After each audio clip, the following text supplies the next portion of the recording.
So Jeremy Fowler of ESPN is also reporting that the Browns, Andrew Berry is actively looking at potential trade targets. Can you see that?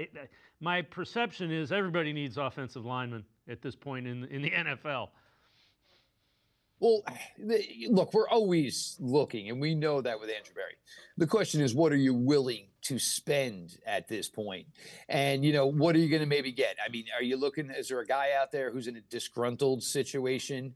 Because we know what Andrew Berry likes. He likes to go in and swoop a guy that maybe is not in the best standing with his team, a la Jerry Jeudy, a la Amari Cooper, where there's circumstances laid out where, he can kind of go in and kind of sneak somebody out for a day 3 pick, which certainly makes all the sense in the world.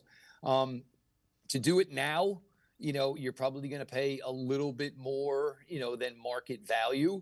And then what if you do that and say the Browns don't win this week and maybe they don't win next week and all of a sudden you're 1-4 and, you spent a draft asset. They have enough guys here, I think, to try to figure it out.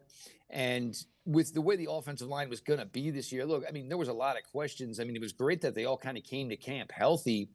But, since 2023, everybody was 2 years older. Everybody's, pretty much besides DeJuan Jones was on the end of their contracts anyway. So you're just going to kind of, start the looking around, nosing around to see if you can get some guys that maybe will have some staying power to at least be here and compete in 2026. I'm not sure making a move right now is going to make that much sense unless it's just something where basically somebody's giving something away and the Browns can just swoop in and give up a day 3 pick for it. In the past, Kevin Stefanski has used an additional lineman. We saw that a little bit last week, not a ton. Do you expect that to be a continuing thing? I guess you need bodies to be able to do that, so Mumford may help you do that. That's certainly the case, but I mean, you do have 3 tight ends. Harold Finnan is staying on the field.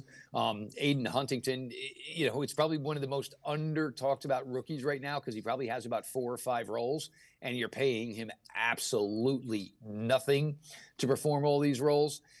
You could put Munford out there, certainly. Certainly has the size and, has a run blocking pedigree to this point where he's been pretty successful with that. But, the Browns did and, were able to run the ball last week against what many people felt at the time was either the first or the second best defense in the NFL. So maybe something where the team got a little confidence last week and maybe now feels just a little bit better overall about themselves as far as running the ball. Hopefully a taste of success can lead to more success, even if you're not necessarily doing it with the desired personnel that you were hoping to do it with.